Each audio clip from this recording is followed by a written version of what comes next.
Bien, permettez-moi d'abord de vous souhaiter une bonne année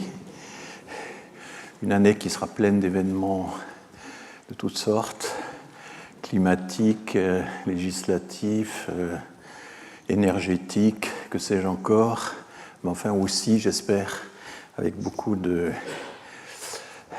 belles conférences et un appétit pour la culture qui restera intact, je l'espère. Donc c'est la dernière séance aujourd'hui. Il y a encore des séances de séminaire à regarder sur le calendrier pour ceux d'entre vous qui sont intéressés. Il y a de belles séances qui s'annoncent. Et nous allons donc terminer sur la question des discriminations, dont j'avais déjà parlé il y a 2 ans dans le cours sur l'intégration. Je reviendrai un petit peu sur certaines choses déjà dites, mais en fait, j'essaierai évidemment de renouveler. Voilà donc le dernier cours aujourd'hui. Alors je me suis appuyé notamment sur une référence que je trouve vraiment essentielle, c'est le manuel de droits de l'homme et libertés fondamentales de Stéphanie Hennette-Vauchez et Diane Roman. J'ai lu pas mal de manuels de ce genre. Pour moi, c'est le meilleur, incontestablement. C'est le plus précis, le plus clair, il est très bien organisé, et sur toutes les questions que nous allons aborder aujourd'hui, le chapitre 19 est absolument remarquable, et donc je vais en partie, mais beaucoup, puiser dans ce manuel, même si évidemment je vais la sortir d'un commentaire de mon cru. Alors il faut rappeler que le principe de non-discrimination, c'est un principe qui vient compléter, en quelque sorte corriger les problèmes que nous laisse le principe d'égalité, parce qu'on pourrait croire que le principe d'égalité règle tout et qu'il n'est pas nécessaire de recourir au principe de non-discrimination qui est assez récent dans la législation. Alors, rappelons un petit peu ce que c'est que le principe d'égalité. Dès la Déclaration des droits de l'homme et du citoyen, il y a ces phrases que tout le monde connaît, « Les hommes naissent et demeurent libres et égaux en droit », ce qui avait scandalisé le jeune Bentham qui disait « Mais enfin, c'est pas possible, c'est complètement... Enfin, c'est inexact. Enfin, les hommes naissent et demeurent inégaux en droit. » Enfin, bon, et évidemment, cet indicatif, ce présent de l'indicatif, pardon, a une valeur, bien sûr, d'affirmation de l'idéal. Et puis, l'article 6 est intéressant pour nous. La loi doit être la même pour tous, soit qu'elle protège, soit qu'elle punisse. Tous les citoyens étant égaux à ses yeux sont également admissibles à toute dignité, place et emploi public, selon leur capacité, avec un S, et sans autre distinction que celle de leur vertu et de leur talent.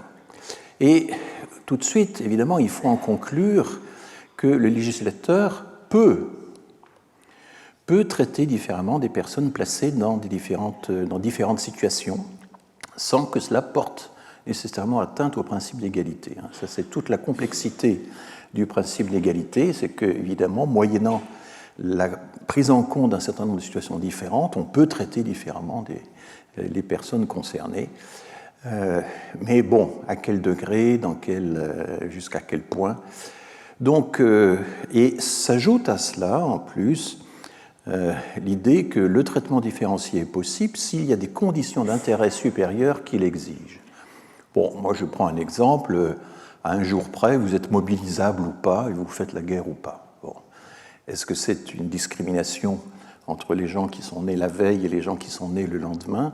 Eh bien, on peut le penser, puisque le sort des gens va être complètement différent selon cette chose absolument minime qui est la naissance au jour près. Mais l'intérêt supérieur de la nation exige que vous soyez mobilisé quand vous faites partie des tranches d'âge mobilisables. Bon, je prends un exemple tout de suite extrême, évidemment on peut trouver des exemples moins... Et donc il faut que ce soit proportionné au regard des motifs. La mobilisation est proportionnée aux nécessités de la guerre, ça ne fait pas de problème. C'est un peu compliqué, j'aborderai tout à l'heure, si j'en ai le temps, par exemple la question de savoir est-ce que le fait que la plupart des religions, pas toutes, mais recrutent des ministres du culte masculins, uniquement masculins. Est-ce que c'est une discrimination ou pas? Et là, la tradition législative française dit que la liberté religieuse et l'autonomie d'organisation des religions fait qu'on peut décider effectivement qu'on ne recrutera jamais d'hommes, mais uniquement des femmes. Alors vous voyez que c'est quand même...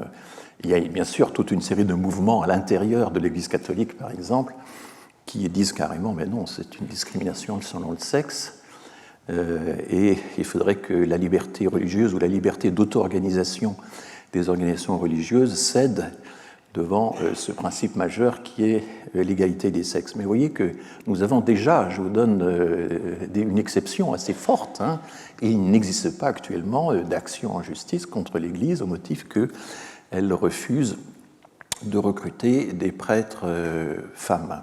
Ça lui ferait du bien, je pense, mais enfin bon. Alors, il y a maintenant, face à la difficulté de mettre en œuvre le principe d'égalité, parce que l'égalité formelle peut créer parfois des inégalités, enfin j'y reviendrai, il y a un principe de non-discrimination qui n'est pas la même chose que le principe d'égalité, mais dont les énoncés sont plus précis, sont plus cohérents en quelque sorte, et qui fait qu'aujourd'hui, c'est quand même ce principe de non-discrimination qui finalement l'emporte sur le principe d'égalité lorsque on a du mal à appliquer ce dernier. Et ça, c'est né sous une pression internationale. Je rappelle un peu la chronologie. Il y a une déclaration des Nations Unies en 1963 sur l'élimination de toutes les formes de discrimination raciale. Alors là, on passe tout de suite au cas particulier de la discrimination raciale. En 1969, il y a la Convention internationale sur l'élimination de toutes les formes de discrimination raciale, que la France refuse de ratifier dans un premier temps. Mais en 1971, l'ONU déclare qu'il y aura une année consacrée à la lutte contre toutes les formes de discrimination. Et là, la France est bien obligée, ne peut plus décemment refuser de ratifier. Et elle va ratifier donc la Convention. Et en 1972, il va y avoir la fameuse loi Pleven, la loi donc du nom du ministre de la Justice de l'époque, la loi relative à la lutte contre le racisme, qui va être une loi très utilisée par un certain nombre d'associations pour lutter contre les formes explicites de déclarations racistes. Donc elle fait deux choses, c'est une loi très courte, elle tient en 2 articles, hein, c'est une des lois les plus brèves que nous ayons. Elle modifie la loi sur la presse de juillet 1881, la très vénérable loi de la presse française, qui est une loi qui protège fondamentalement le journaliste, enfin la liberté de la presse. Et elle introduit dans cette loi les délits d'injure, d'incitation à la haine en raison de l'origine ou de l'appartenance ou de la non-appartenance à une ethnie, une nation, une race ou une religion déterminée. Donc c'est un champ déjà assez large. Et puis secondairement, elle modifie le code pénal. Et donc tous les dépositaires ou les délégataires de l'autorité publique qui auront refusé sciemment un droit, quelqu'un qui aurait dû en bénéficier, eh bien, sont punis, peuvent être sanctionnés, etc. Et donc refusés sciemment. Et vous voyez que dans ces deux versants, la loi Pleven de 1972, qui était glorifiée à l'époque comme étant unique au monde, comme marquant un pas de géant dans la lutte contre les discriminations, elle est en fait très restreinte aux formes les plus explicites. La loi sur la presse est concernée et le refus délibéré. Elle est donc concentrée sur les manifestations les plus explicites de la discrimination. Elle est traitée au pénal et donc elle exige que le plaignant apporte la preuve de l'intentionnalité de la discrimination. Et ça, c'est extrêmement difficile et ça va faire que, hormis quelques procès très médiatique, organisée par certaines associations, des ligues de droits de l'homme, des ligues de défense des droits de l'homme, elle va être en réalité très peu utilisée, car il est très difficile de démontrer l'intentionnalité du discriminateur. Et ça va être un peu tout le problème. Donc voilà, discrimination explicite, discrimination publiée, c'est ce qui permet de poursuivre Zemmour quand il lâche tel ou tel propos à la télévision ou dans des éditoriaux. Voilà. Donc, vous voyez par exemple, dans les décomptes qui ont été faits au milieu des années 2000, 2010, il n'y avait que 60 condamnations par an, ce qui est assez peu vu l'ampleur et le nombre des actes de discrimination qui peuvent exister dans tous les domaines de la vie sociale en France actuellement. Alors pourquoi avait-on tardé à avoir ce genre de loi? En Angleterre, elle existait depuis longtemps, par exemple. Les arguments qu'on lit dans la presse de l'époque, dans les discours politiques de l'époque, c'est mais nous ne sommes ni les États-Unis ni l'Afrique du Sud. Nous ne pratiquons pas la ségrégation raciale, qui était une ségrégation de droit, n'est-ce pas, et nous ne sommes pas non plus dans le développement séparé, nous ne sommes pas dans l'apartheid. Et donc, la France ne se sentait pas très concernée par ces affaires. Et puis, il va y avoir en 1973 toute une série de comment on appelle ça, de petits pogroms, d'assassinats d'immigrés d'origine arabe, notamment dans le sud de la France, qui ont sensibilisé la population. Les associations vont redoubler d'ardeur pour lutter contre ces phénomènes-là. Et donc, enfin, elle a ses limites, la loi Pleven, et c'est seulement à la fin des années 90, au début des années 2000, que là, sous l'impulsion vraiment très directe du droit européen, on va se lancer dans une véritable lutte contre les discriminations, et la liste des critères prohibés alors va s'allonger. Il va y avoir la grossesse, il va y avoir l'orientation sexuelle, il va y avoir le handicap, etc. Tout ceci, et aujourd'hui on a 22 motifs prohibés de discrimination qui sont relevés dans le Code pénal. Les deux grands textes, je pense que j'ai déjà eu l'occasion de vous le dire, les deux grands textes européens, ce sont les deux directives de l'an 2000. J'ai oublié d'indiquer l'année.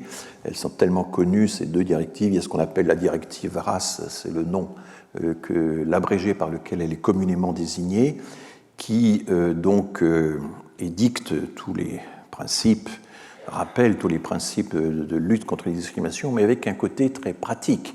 Il faut notamment que chaque pays se dote d'une instance de lutte contre les discriminations. On n'avait rien à l'époque. Il y avait le GELD, le groupe d'études et de lutte contre les discriminations, qui avait été créé depuis quelques années, mais enfin qui n'avait pas de pouvoir judiciaire ou juridique. On va donc créer la HALD, la Haute Autorité de lutte contre les discriminations, qui va durer de 2005 à 2011. Donc elle est créée fin 2004, elle démarre le 1er janvier 2005. Elle est présidée par Louis Schweitzer. Vous vous souvenez du rôle très important que Louis Schweitzer a joué dans l'espace public pour faire connaître la HALD. Et donc la HALD pouvait recevoir des réclamations ou des plaintes et décider éventuellement de porter ça en justice et de se porter partie civile dans certains procès. Donc c'est ce que la HALD a commencé à faire, et on a vu tout de suite que les réclamations liées à l'origine des personnes étaient un des thèmes les plus importants, enfin un des motifs les plus fréquents de plaintes dans la population. Et puis la HALD sous Nicolas Sarkozy a été donc absorbée par le défenseur des droits, et aujourd'hui c'est Madame Paul Angevin qui est en charge, qui est l'adjointe de la défenseur des droits et qui est en charge spécialement de la fraction du défenseur des droits qui correspond plus ou moins à l'ancienne HALD. Et la deuxième directive, c'est la même année, c'est ce qu'on appelle la directive emploi, mais qui concerne en fait la lutte contre les discriminations au travail entre les femmes et les hommes. Donc ça, c'est un tournant très important. C'est aussi à partir de ces deux directives que, par exemple, les instituts statistiques nationaux vont être incités à dresser des statistiques qui prennent en compte l'origine des personnes pour pouvoir identifier des parcours d'emploi frappés par des discriminations. C'est à partir de là que l'INSEE va pouvoir notamment poser des questions dans ses grandes enquêtes sur non seulement le pays de naissance et la nationalité des personnes interrogées, mais aussi celle de leurs parents, pour pouvoir identifier la seconde génération et étudier les parcours les anomalies de parcours dans l'emploi, mais pas seulement dans l'emploi, face au logement, face à l'éducation, etc. Et il va y avoir plus d'une centaine d'études menées par les directions statistiques des ministères ou par l'INSEE sur ces questions-là dans les 10 années qui suivront. Donc c'est un grand tournant, et il faut rappeler donc des choses que j'ai déjà eu l'occasion de rappeler dans mon cours d'il y a 2 ans. Je rappelle que toutes les différences ne sont pas des inégalités, que toutes les inégalités ne sont pas des discriminations. Donc on ne voit pas des discriminations en tout bout de champ, il faut établir ces discriminations, il faut les démontrer. Et la pratique en droit et la pratique en statistique n'est pas tout à fait la même, hein, même s'il y a des correspondances entre les deux domaines. En droit, et c'est très important de le rappeler, une discrimination, c'est un traitement défavorable qui doit combiner 2 choses. Il faut que les 2 traits soient réunis. Il faut que, premièrement, il y ait eu un critère de traitement illégitime. Alors on parle parfois de motif, mais le mot motif, justement, suppose qu'il y a une certaine intentionnalité, et avec l'évolution du droit européen, cette intentionnalité n'étant pas toujours constatée, on préfère utiliser parfois maintenant de plus en plus le mot critère. Donc ce critère, il est illégitime, et il faut qu'il soit défini par la loi. Sexe, âge, handicap, apparence physique, origine, religion, orientation sexuelle, mais il y a l'état de la femme enceinte, il y a...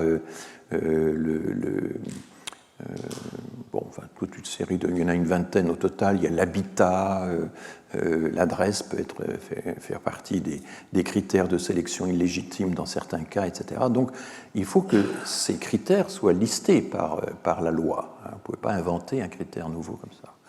Et il faut que ce soit dans des situations visées par la loi, qui soient explicitement décrites par la loi, et là j'en cite un certain nombre: emploi, rémunération, bien sûr, la question des salaires, éducation, logement, l'accès aux soins, l'accès à la protection sociale, le fait de pouvoir bénéficier d'un service marchand, les activités syndicales, etc. Et donc l'exemple type, celui qui intéresse à la fois le juriste et le statisticien, c'est ces 2 candidates semblables. Elles sont jumelles en quelque sorte, elles ont le même âge, le même diplôme, les mêmes compétences. Elles ne diffèrent que par les origines, et ces origines sont signalées en quelque sorte par de différentes manières, qui peuvent être le prénom, le patronyme, qui peuvent être l'apparence physique, des choses de ce genre, le phénotype, comme on dit aussi. Elles ne diffèrent que par ça, et l'une de ces candidates est retenue et l'autre pas. Et comme elles sont toutes choses égales par ailleurs, eh bien, il y a une forte présomption que le rejet est lié à cette perception des origines. Voilà ce que c'est que la discrimination au sens précis du terme et concret du terme. Et le problème qu'on a, c'est qu'il y a une certaine inflation dans la liste des motifs de discrimination. Chaque pays bricole un peu sa liste. Un colloque avait été organisé par les défenseurs des droits, colloque international sur cette question-là. Comment faire pour que chaque pays ne multiplie pas, ne grossisse pas la liste à sa convenance. Donc à gauche, il y a ce qui est commun, ce qui relève des textes internationaux européens et qu'on retrouve dans tous les pays européens. Et puis à droite, il y a des choses qui ont été ajoutées spécialement par les législations françaises, qui souvent sont des synonymes ou des explicitations des critères qui figurent dans la partie gauche du tableau. Donc, texte international européen, bien sûr, il y a l'origine, il y a l'appartenance ou non, vraie ou supposée, c'est toujours la formule utilisée, à une ethnie, une nation ou une race, le mot race étant entre guillemets. Il y a les opinions politiques, les activités syndicales, les opinions philosophiques, et par philosophique, on entend en général 2 choses qui sont l'appartenance à la franc-maçonnerie d'une part, et puis l'objection de conscience de l'autre. Ce sont les 2, enfin, ce n'est pas une liste exhaustive évidemment, mais c'est en gros ce que ça recouvre. Donc ce n'est pas êtes-vous kantien ou heideggérien ou déridien, que sais-je. Bon, et puis bien sûr, il y a les croyances ou l'appartenance ou non, vraie ou supposée, à une religion déterminée. Ça, donc origine, race, religion, ce sont évidemment les... Bon, mais se sont ajoutés donc l'âge, le sexe, l'identité de genre, l'orientation sexuelle, la grossesse, l'état de santé. Donc l'état de santé, c'est quand même quelque chose de considérable, évidemment. Il a été introduit assez tardivement dans la liste, bien après le handicap, par exemple, et aussi les caractéristiques génétiques, qui sont une chose qui vous appartient personnellement et qui ne peuvent en aucun cas être utilisées comme motif de sélection.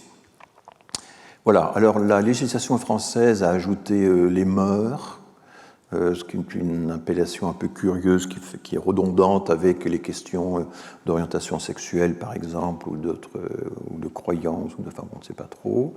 Il y a l'incapacité à s'exprimer dans une langue autre, le français, qui ne doit pas être rédhibitoire dans un certain type de sélection. Il y a la domiciliation bancaire, c'est-à-dire l'adresse révélée par la domiciliation bancaire, le lieu de résidence, enfin voilà. Donc, et il y a actuellement toute une réflexion pour essayer d'harmoniser un peu ces législations nationales et transnationales. Bon, j'ai commencé à vous le dire, le gros problème du droit pénal, c'est de démontrer l'intentionnalité et la discrimination. Alors, on a fait des progrès. Ce n'est pas vraiment applicable aux discriminations structurelles, on va voir ce que c'est, mais depuis la loi de 2008, la loi de 2008, c'est une des grandes lois de transposition des directives européennes, eh bien, c'est aux défendeurs, par exemple à l'employeur ou au bailleur, etc., à l'offreur de logement, enfin bon, de démontrer qu'il n'a pas voulu discriminer et que le traitement différentiel qu'il a appliqué était justifié par d'autres motifs légitimes.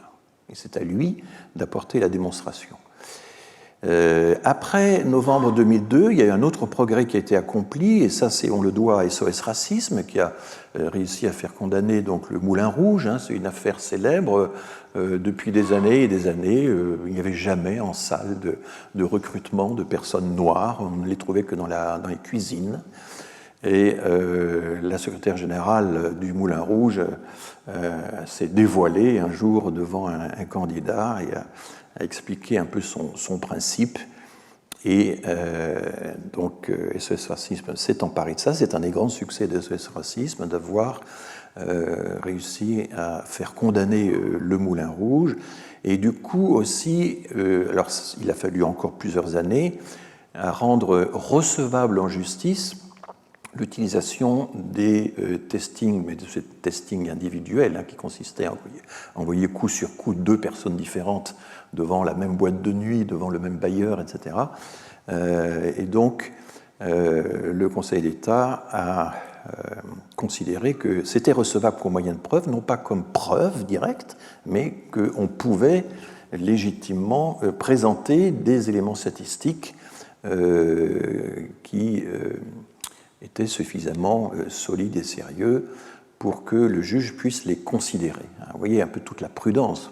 Il y a toujours une très grande difficulté de la part des juges à accepter la preuve statistique, parce que la preuve statistique, ce n'est pas une preuve juridique, c'est simplement un élément à prendre en considération que le juge va juger utile ou pas. Et il y a évidemment une pression de la démonstration statistique sur le jugement judiciaire, et au niveau européen, la reconnaissance de la statistique est beaucoup plus forte que ce n'est le cas en France. Et puis, autre amélioration, autre pression possible, qui n'a pas encore été très utilisée, c'est une action de groupe possible, c'est la menace d'une action de groupe qui est quand même très dissuasive pour l'employeur qui aurait la fantaisie d'appliquer systématiquement des critères de sélection illégitimes. Il risque à ce moment-là d'avoir devant lui toute une foule de plaignants. Ça serait évidemment, ça ferait très mauvais genre.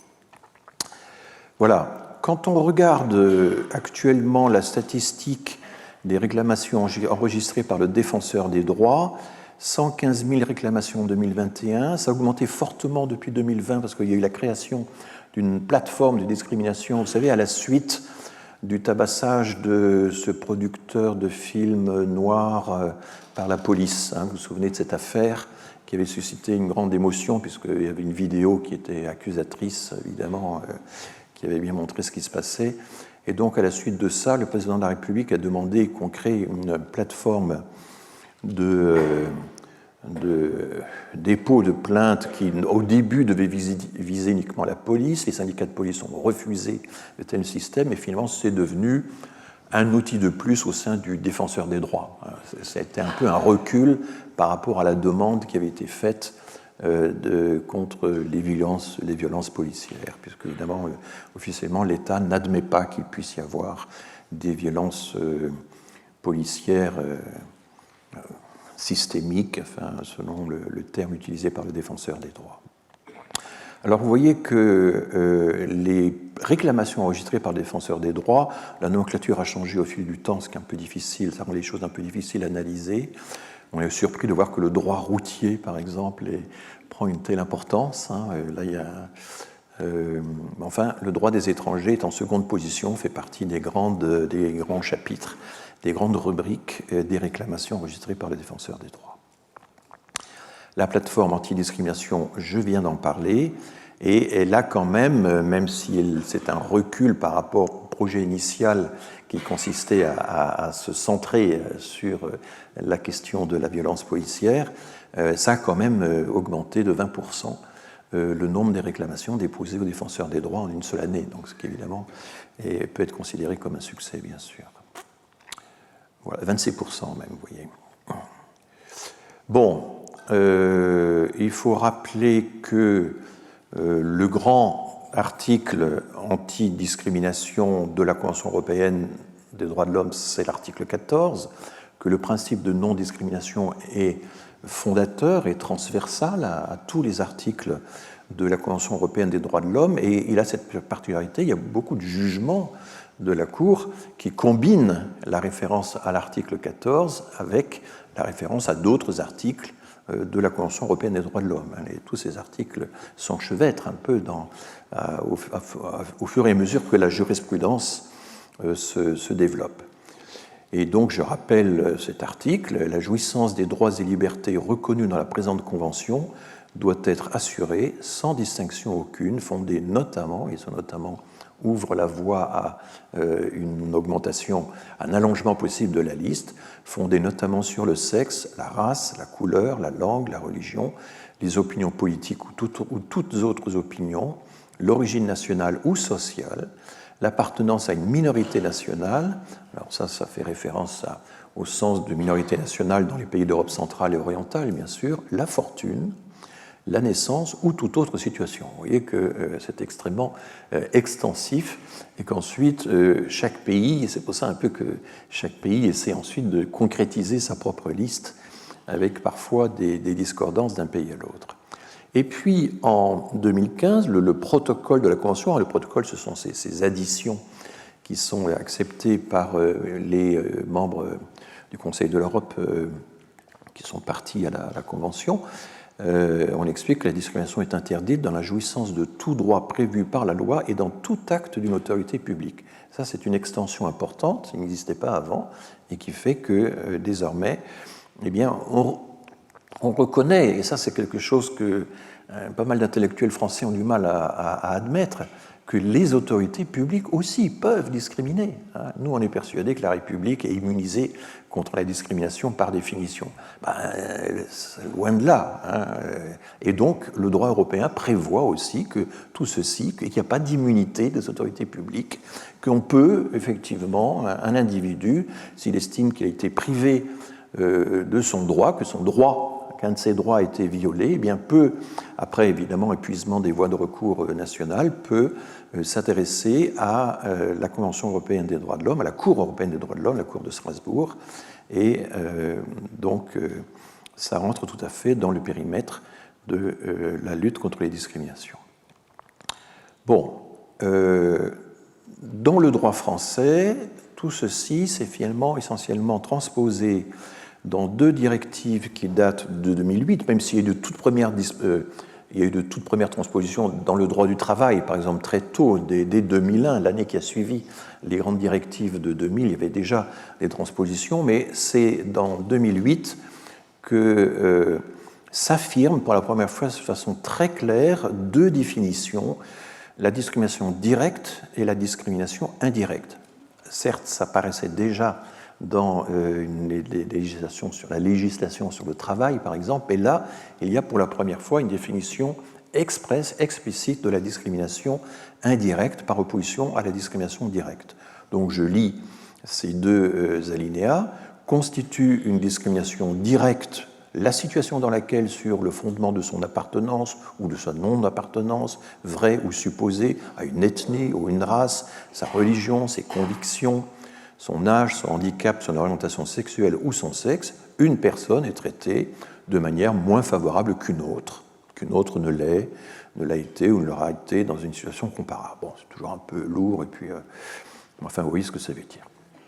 Constitue une discrimination indirecte, une disposition, donc ça peut être une mesure, hein, ce n'est pas une déclaration intentionnelle, hein, c'est une disposition, un dispositif, c'est quelque chose d'impersonnel, hein, un critère ou une pratique neutre en apparence, mais susceptible d'entraîner, pour l'un des motifs mentionnés au premier alinéa, donc toute cette liste de critères, un désavantage particulier pour les personnes par rapport à d'autres personnes, à moins que cette disposition, ce critère ou cette pratique ne soit objectivement justifiée par un but légitime et que les moyens pour réaliser ce but ne soient nécessaires et appropriés. Vous voyez qu'il y a quand même des restrictions.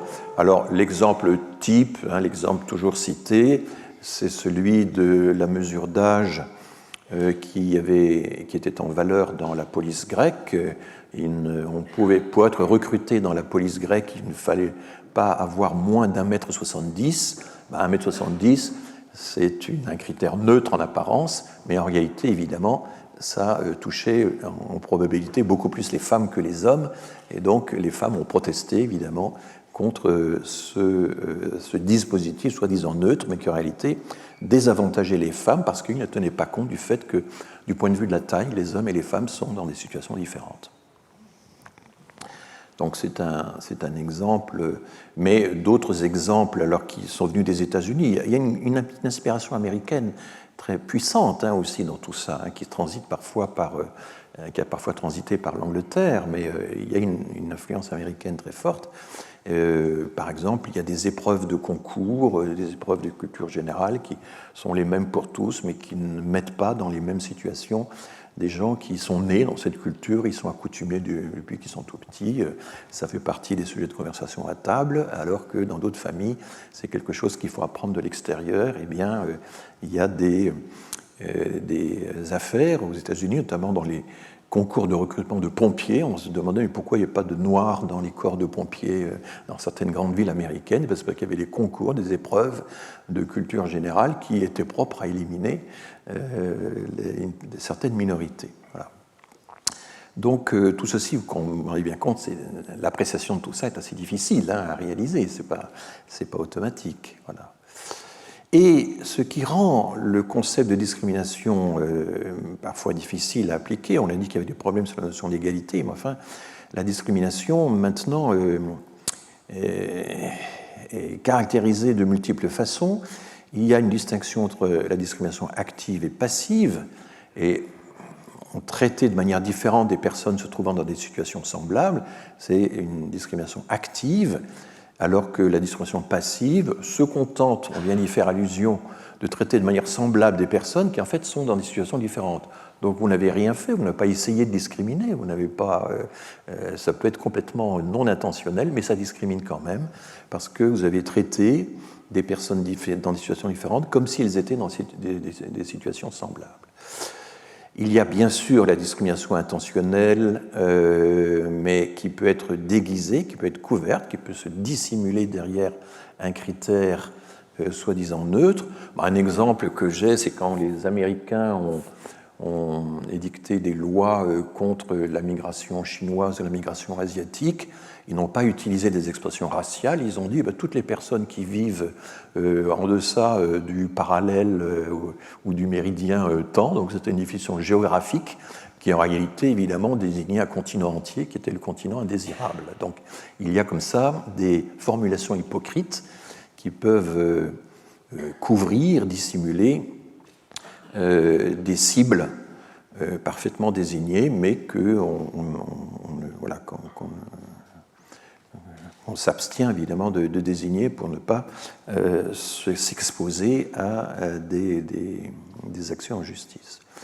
Il y a des discriminations indirectes non intentionnelles, bien sûr, ça on vient de le voir, et puis il y a aussi d'autres discriminations qu'on voit affleurer de temps en temps par association, par ricochet. Hein, vous vous occupez d'un enfant handicapé, mais du coup il n'y a pas de mesures qui sont prises pour vous aider dans tout ce travail d'assistance que vous menez auprès de votre enfant handicapé. Vous êtes obligé de travailler à temps partiel pour pouvoir faire face. Eh bien, du coup, vous êtes discriminé indirectement parce que l'enfant dont vous occupez lui-même n'a pas été pris en charge correctement.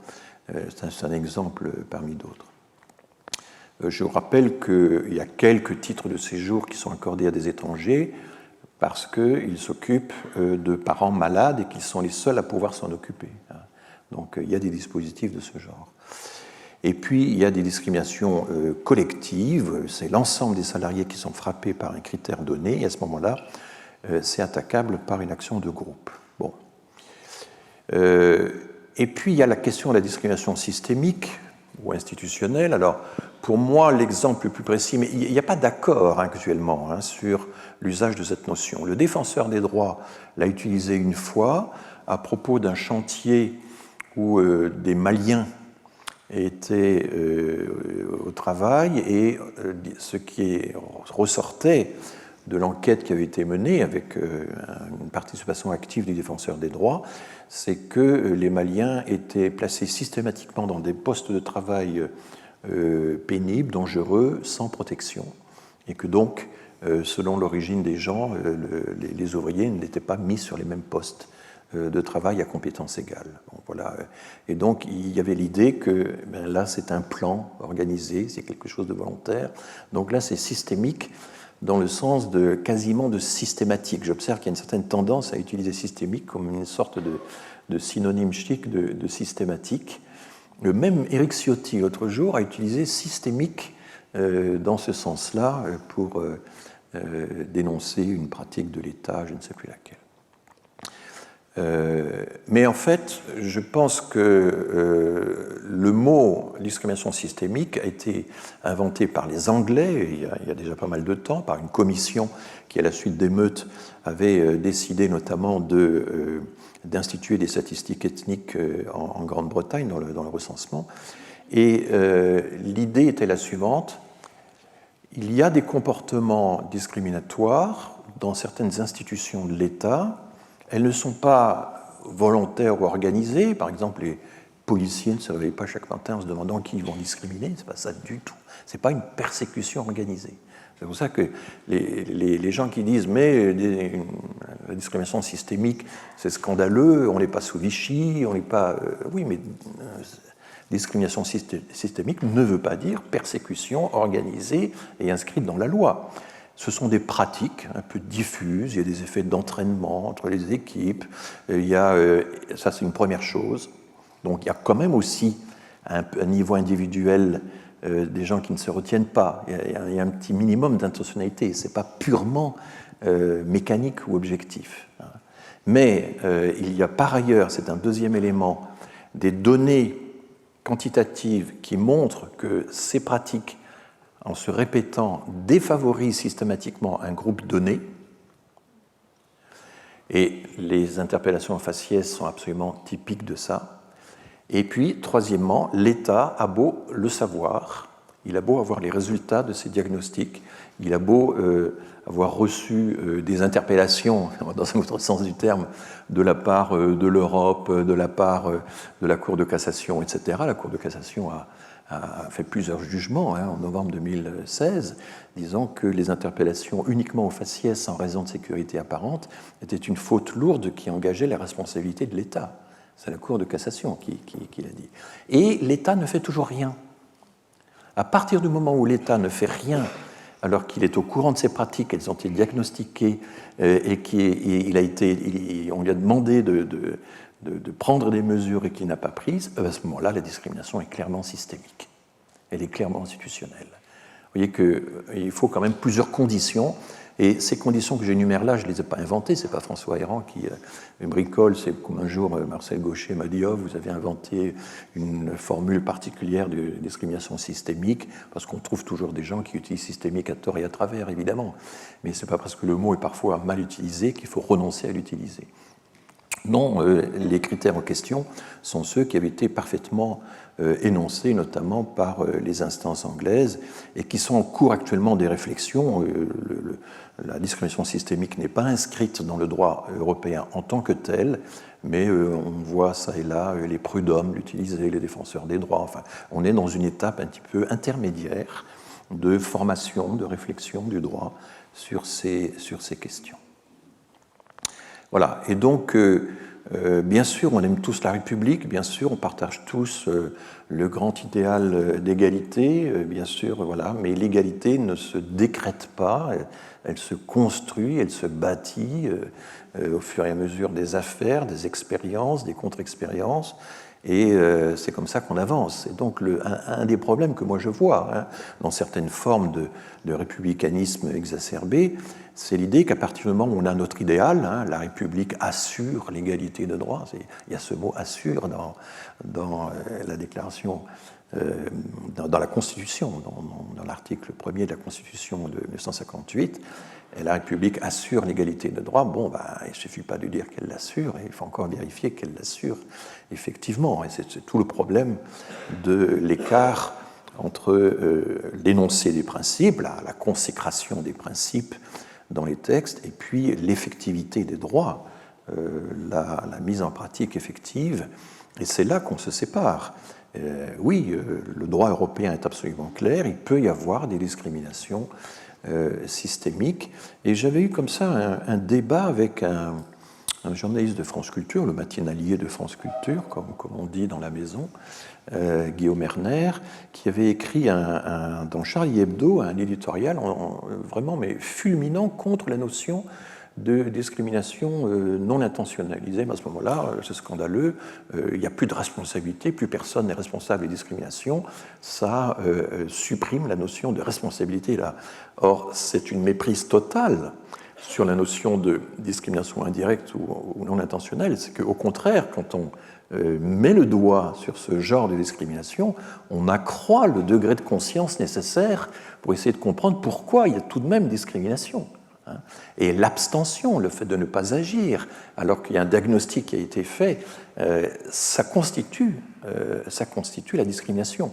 Il peut y avoir des discriminations passives parce qu'on a justement pris prétexte du fait que ce n'était pas intentionnel pour s'exonérer, alors que l'objectif n'est pas ça. L'objectif n'est pas d'exonérer la responsabilité des personnes. L'objectif est de, évidemment, intensifier encore la capacité à prendre conscience des mécanismes réels. Et donc, ça veut dire qu'il faut bien que la police, à un certain moment, se réforme, ne se contente pas d'écouter quelques syndicats. Toutes les solutions proposées sur les interpellations au faciès ont été rejetées, que ce soit la caméra embarquée, que ce soit le récépissé, que ce soit la plateforme de signalement immédiat, etc. Tout ça a été rejeté, donc on ne fait rien. Et pendant ce temps, il y a quand même des chercheurs qui continuent de mesurer par des expériences précises l'ampleur des discriminations, et elle est vraiment considérable. Alors on verra qu'il y a des mécanismes de défense de la part de certains courants intellectuels contre ce genre de démonstration, y compris contre les enquêtes, et je vous en donnerai des exemples. Voilà, alors, il y a un autre aspect de la discrimination qui est intéressant, c'est la question de la préférence nationale. J'avais déjà eu l'occasion de vous en parler. Vous savez que c'est un thème de longue date défendu par le Front National, alias Rassemblement National. Et il faut rappeler qu'historiquement, pendant longtemps, même s'il y a eu des périodes antérieures où ça n'était pas le cas, les étrangers en tant que tels étaient exclus de toute une série de droits réservés aux nationaux, alors qu'aujourd'hui, ils y ont droit. Alors, la protection sociale, sous la Troisième République, n'était pas accessible aux étrangers. Elle l'est depuis 1945, en gros. Et elle a été confirmée par les plus hautes instances, Conseil constitutionnel, Conseil d'État, etc. Parce que le critère, ça n'est pas la nationalité, c'est la résidence régulière. Et donc il y a toujours ce jeu, hein, à partir du moment où vous êtes un résident régulier sur un territoire, donc là il y a une vision territoriale du droit et non plus simplement nationale, eh bien ça vous donne un certain nombre de droits. Et c'est très important de ne pas confondre, de ne pas rabattre le droit territorial lié à une résidence régulière, une résidence légitime, statutaire en quelque sorte, et c'est ce qu'on avait autrefois, donc ne pas confondre ça avec le critère de nationalité. Donc ça n'était pas une préférence nationale, c'était une préférence pour les gens qui étaient domiciliés de longue date, et on avait ça pendant longtemps, hein, jusqu'au milieu du XIXe siècle. La domiciliation donnait aux étrangers des droits très importants qui faisaient même qu'ils n'avaient pas intérêt à demander la naturalisation. Ça a été un des problèmes qui s'est posé, et c'est la raison pour laquelle on a mis fin au régime de la domiciliation qui ouvrait des droits très importants pour justement pousser les gens à se naturaliser. Alors il faut rappeler que pendant très longtemps, les publications en langue étrangère étaient dérogatoires, étaient traitées de façon dérogatoire par rapport aux lois communes. Il y avait un contrôle préalable, et ça a été supprimé assez tardivement en fait, je crois que c'est au début des années 80. La liberté d'association des étrangers était également très limitée, là aussi c'est au début des années 80 qu'elle a été vraiment libérée. Il y a des professions fermées, ça c'est tout un chapitre, je n'en parlerai pas encore aujourd'hui. Il y avait par exemple, il était interdit aux étrangers de voter aux élections professionnelles dans les chambres des métiers. Vous voyez, ce genre de choses. Voilà. Et un thème qui a été étudié en détail et de façon tout à fait passionnante par Patrick Weil dans son livre « Qu'est-ce qu'un Français ?». Pendant longtemps, on imposait un stage aux étrangers qui venaient d'être naturalisés. Il fallait qu'ils attendent encore 5 ans après la naturalisation pour avoir le droit de vote, le droit d'être éligible, etc. Et cette période de stage, elle a été supprimée sous le premier septennat de François Mitterrand. C'est à ce moment-là que vraiment disparaissent toutes ces dérogations au droit commun. Et puis bien sûr, il faut toujours rappeler que les lois de Vichy ont porté ce principe à son comble, donc priver de droits les étrangers en tant qu'étrangers indésirables, etc.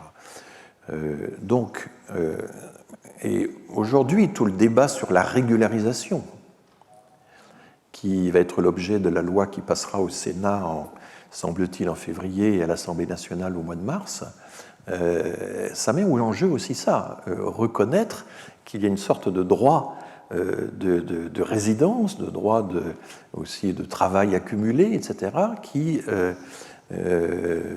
permet finalement d'obtenir un titre de séjour moyennant certaines conditions. Bon, ça c'est toute la question est là. Beaucoup de choses vont se jouer dans cette loi sur les détails, les délais nécessaires de résidence en France, de durée de travail déjà accomplie, etc. Et on saura si c'est quelque chose qui concernera une toute petite fraction de personnes, quelques milliers ou quelques dizaines de milliers, voire davantage. Pour l'instant, on ne le sait pas, puisque le projet de loi qui a été publié le 21 décembre dernier réserve à des décrets en Conseil d'État tous ces détails-là. Donc, il faudra être très attentif aux décrets qui vont suivre la loi si elle est votée, puisque le débat sur les retraites risque de perturber un peu le calendrier. Enfin, bon. Donc, voilà un peu alors toutes ces restrictions que je viens d'énumérer, historiques, très importantes, sous la Troisième République, qui ont longtemps persisté, ont été finalement levées. Il n'y a plus aucune, il n'y a plus de droits qui sont, de ce type-là qui sont retirés. Le droit est désormais territorialisé. Moi, je parle d'un droit de l'espace et du temps. Il y a un droit du temps parce que c'est effectivement au fur et à mesure du temps que vous accumulez en quelque sorte des droits, que vous êtes reconnus. Donc la résidence régulière en fait partie. Puis aussi un droit de l'espace. Vous êtes là, vous êtes affirmé en occupant un logement, un emploi, etc. Donc voilà, c'est la socialisation, c'est l'intégration de facto sur place et au fil du temps. C'est ça un peu qui fait que quand on l'interprète bien, le fait d'accorder des droits aux étrangers est possible, même Alors non seulement pour le séjour régulier, et ça c'est ce que rappelle le Conseil constitutionnel dans sa grande décision d'août 93, je vous avais dit que c'était la clé de voûte du droit des étrangers en France, cette décision d'août 93, mais il y a aussi, il faut toujours le rappeler, certains droits sont reconnus aux étrangers, même en situation irrégulière. Par exemple, ils ont le droit de grève, ils ne sont pas privés du droit de grève, même s'ils sont sans papier. On ne peut pas leur dire, vous n'avez pas le droit de faire grève parce que vous êtes un étranger sans papier. Ils ont le droit. Il y a le droit à des soins urgents, manifestant, moyennant évidemment certaines conditions, c'est l'aide médicale d'État. Il y a le droit à la scolarisation pour les enfants, puisqu'il n'est pas possible, et ça c'est un principe universel, les enfants ne peuvent pas subir, être punis parce que leurs parents sont en infraction. On ne peut pas faire retomber d'une génération à l'autre la faute des parents. Ça paraît élémentaire, mais je vous signale qu'au passage, l'idée qui règne à Mayotte, qui est déjà en vigueur et que le ministre de l'Intérieur souhaite prolonger, à savoir que si vous êtes né à Mayotte, vous ne pouvez pas profiter du droit du sol si vos parents, vous ne pourrez pas devenir à votre majorité français si vos parents, 15 ans avant, n'avaient pas été en situation irrégulière au moins pendant 3 mois au moment de votre naissance. Donc c'est quand même une clause assez étrange consistant à dire le droit que vous aurez et que vous n'aurez pas, il sera activé seulement si vos parents, il y a 20 ans au moment de votre naissance, avaient déjà 3 ans de séjour régulier ou pas. 3 ans de séjour régulier que le ministre de l'Intérieur souhaite porter à 1 an. C'est ce qu'il a annoncé dans une déclaration récente. Donc là, ça pose un problème intéressant de savoir est-ce qu'on peut punir en quelque sorte les enfants pour les infractions des parents. Voilà. Alors tout ceci, ce sont des droits qui existent, que notre système autorise, mais évidemment après, il y a tout le problème de la mise en pratique. Et ça, c'est une autre histoire. Alors, je vais vous faire une petite pause maintenant, et puis nous reprendrons dans 7 minutes. Pourquoi 7 ? Comme ça. Alors, j'avais, dans le cours que j'ai fait il y a 2 ans, donné toute une série d'exemples d'études statistiques sur les discriminations, sur l'empire des discriminations. On peut toujours le retrouver sur le site du collège. Il y avait notamment des études sur les discriminations en fonction de l'origine pour avoir accès à des emplois. Enfin, vous savez, c'est avoir accès à des emplois du genre informaticien, des choses de ce genre. Et le principe, c'était ce qu'on appelait le taux de rappel, c'est-à-dire qu'on envoie des centaines, on envoie des milliers de CV fictifs, mais jumelés, qui ne diffèrent que par une indication sur l'origine, et à des centaines d'employeurs réels. Et puis on regarde comment ils réagissent à tout ça, et on calcule des taux de rappel, c'est-à-dire est-ce qu'on vous rappelle pour un entretien d'embauche ou pas. C'est une technique qui a été utilisée dans le monde entier. Il y a des revues qui portent parfois sur des dizaines et des dizaines d'études qui ont été faites là-dessus. Et en gros, le résultat, c'est un peu le même dans tous les pays occidentaux. C'est que si vous avez le malheur d'avoir un signe d'appartenance, qui vous renvoie au Maghreb ou à l'Afrique subsaharienne, évidemment les origines changent d'un pays à l'autre, eh bien, le taux de discrimination, c'est-à-dire le pourcentage de chances que vous perdez d'être rappelé, c'est de l'ordre de 50%. Vos chances d'être rappelé pour l'entretien d'embauche sont tout simplement divisées par 2 lorsque vous avez le malheur d'avoir ce genre de signe.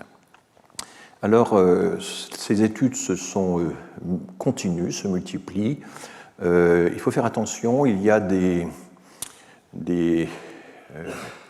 sociétés privées qui improvisent comme ça des testings qui ne sont pas de bonne qualité. C'est très compliqué à mettre en œuvre, parce que envoyer 2 CV semblables qui diffèrent juste par un point, c'est très vite décelable par les personnes chargées du recrutement, par les DRH, etc. Et donc il faut introduire des variantes qui sont des variantes de présentation, mais et puis il faut parfois faire tourner ces variantes. Il y a des systèmes assez complexes, ça réclame beaucoup de soins, beaucoup de précautions. Mais enfin, on y arrive. Et une des équipes les plus... alors oui, d'abord, il y a régulièrement des questions qui sont posées par des parlementaires au gouvernement avec très peu de réponses, parce que, par exemple, telle association, SOS Racisme, c'est typique, alerte un député en disant on l'a démontré dans telle et telle opération que voilà, 136 agences immobilières que nous avons testées, eh bien, il y a quasiment la moitié de ces agences qui, lorsqu'on leur dit au téléphone, écoutez, j'aimerais pas avoir quelqu'un qui viendrait d'Afrique ou du Maghreb. Donc, c'est les propriétaires qui proposent en location, qui offrent en location via une agence leur appartement à des, voilà, à des locataires et qui disent mais écoutez, j'aimerais pas que ce soit un Africain ou j'aimerais pas que ce soit un Arabe ou quelque chose comme ça. Et à ce moment-là, on peut vérifier par ces appels téléphoniques si l'agence accepte ou pas cette exigence discriminatoire évidemment des propriétaires. Et en gros, une fois sur deux, les agences acceptent ce genre de discrimination. Voilà. C'est même si on a par ailleurs des indications comme quoi les personnes en question sont solvables. Alors c'est ça, voilà. Donc vous avez régulièrement des questions qui sont posées au gouvernement. Que comptez-vous faire pour diminuer il n'y a pas grand-chose qui est fait, à moins évidemment d'instituer, de créer toute une agence de contrôle des bailleurs, etc., qui lutterait contre ce genre de choses. Un autre exemple, en mai 2021, vous voyez, c'est assez récent, 69 agences franciliennes d'intérim dans le bâtiment ont été testées par téléphone par SOS Racisme et ils ont pris les 10 principales enseignes de l'intérim. Vous savez que c'est un système très concentré. Donc un militant se fait passer pour l'employé d'une entreprise fictive. Il dit vouloir recruter 2 manutentionnaires non qualifiés pour un travail d'une semaine. Et là encore, 45% des agences acceptent la consigne comme quoi on filtrera les candidatures pour ne retenir que des profils européens. Et pourtant, ces agences ont signé par ailleurs de belles chartes sur célébrant la diversité, l'inclusion, etc. dans leur... Voilà. Donc évidemment, c'est bon. Et vous voyez, c'est toujours un petit peu ces 50% là, qui reviennent régulièrement dans ce genre de choses. Là je reprends, je n'ai pas le droit normalement de refaire le même cours d'une année à l'autre, je vous indique que c'est quand même un document pédagogique extraordinaire, le fameux numéro triple d'économie et statistique qui date maintenant de 2013, dans lequel il y avait une douzaine d'articles, une douzaine d'exemples, précédés d'une introduction extraordinairement pédagogique qui explique en gros les 3 grandes approches statistiques, non pas juridiques, mais qui ont quand même un rapport avec la démonstration juridique. 3 approches donc de la discrimination. Il y a la composante inexpliquée, toute chose égale par ailleurs, quand on regarde une enquête, des personnes à compétences égales, à âge égal, etc., n'ont pas les mêmes probabilités d'être recrutées ou d'être promues, etc. Et ça, c'est une présomption très forte, évidemment, qu'il y a que cette composante inexpliquée, qu'on ne peut pas expliquer les différences de recrutement par le diplôme, par l'âge, par l'expérience. Il y a manifestement autre chose qui joue, qui, semble-t-il, est de la discrimination. Il y a l'approche proprement expérimentale qui est le testing, je viens d'en parler, et puis il y a aussi le ressenti. On demande aux gens, on ne leur demande pas est-ce que vous avez été discriminé, on n'utilise pas le mot discrimination, on leur demande si ils ont fait l'expérience de traitements injustes dans telle et telle circonstance. Évidemment, ce genre de question est quand même beaucoup plus intéressante quand elle est un peu circonstanciée, qu'on voit dans quel domaine effectivement ça s'applique. Et en gros, il y a une assez bonne coïncidence entre les discriminations révélées par les trajectoires des personnes observées objectivement et le ressenti de la discrimination déclarée. Les gens ne racontent pas n'importe quoi. Bon, même si on peut, à l'âge de l'adolescence, on peut expliquer des échecs scolaires en invoquant la discrimination. C'est souvent utilisé comme argument, mais en réalité, globalement, dans la population entière, il y a une bonne cohérence entre la discrimination ressentie et la discrimination objectivement observée.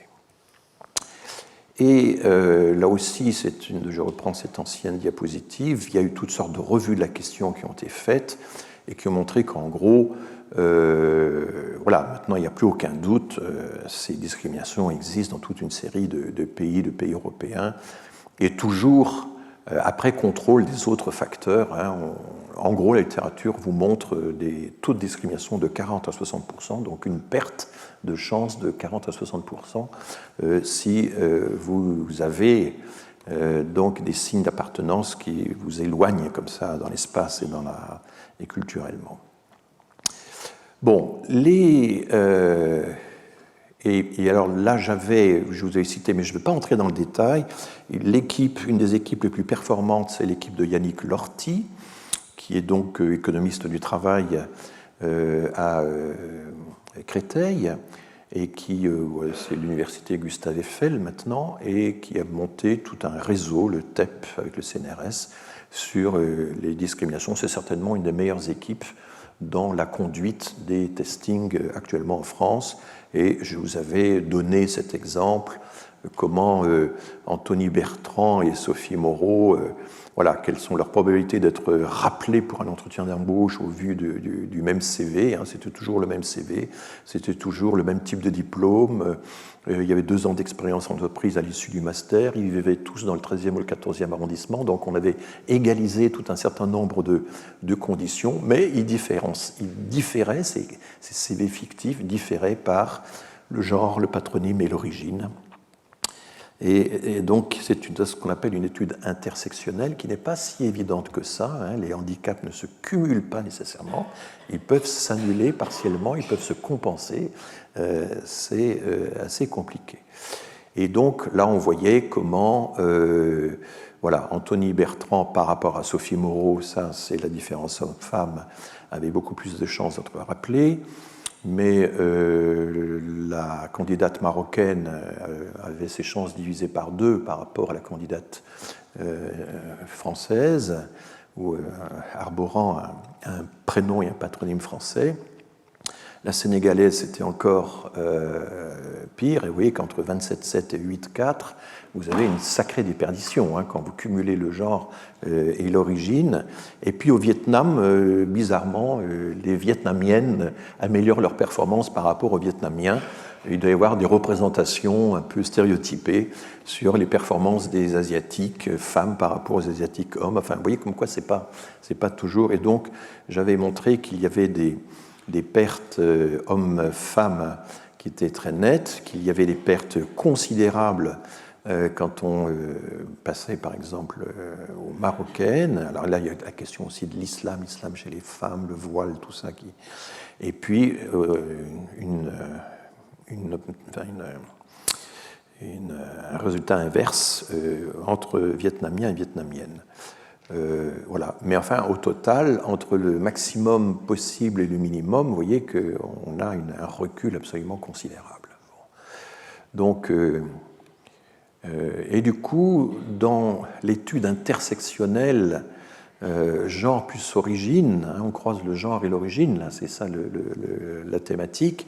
Eh bien, il peut y avoir des pénalités qui s'additionnent, qui se suradditionnent, qui sont simplement additives, qui sont sous-additives. Enfin, ça n'est pas si simple, hein, parce que j'ai lu à plusieurs reprises qu'est-ce que c'est que cette histoire d'intersectionnalité. On sait bien que si on est à la fois peu diplômé, pauvre, qu'on habite dans un endroit reculé, on cumule les handicaps, on n'a pas besoin d'avoir des statistiques pour ça. Non, c'est plus complexe en réalité, et il faut toujours mesurer les choses toutes choses égales par ailleurs, si on veut isoler des effets, hein, parce que c'est ça, et comparer l'ampleur des différents effets, des effets des différentes natures. C'est ça que la statistique permet de faire. Hein.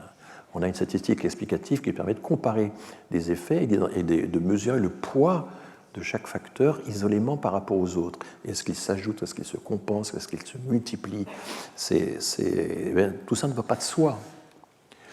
Et puis, j'avais cité une autre étude, c'est Marie-Anne Valfort, alors qui maintenant est entrée dans une organisation internationale, et donc elle n'apparaît plus beaucoup dans le monde de la recherche, mais elle a été très active dans ces années-là, avec des chercheurs américains ou directement, et elle avait montré comment Aurélie Ménard avait moins de chances que Marie Diouf d'être convoquée à un entretien d'embauche c'était pour des emplois, je ne sais plus lesquels, de type informatique, quelque chose comme ça, d'analyse des données, quelque chose comme ça. Mais si Marie Diouf avait le malheur de s'appeler Khadija Diouf, là, ses chances étaient fortement diminuées.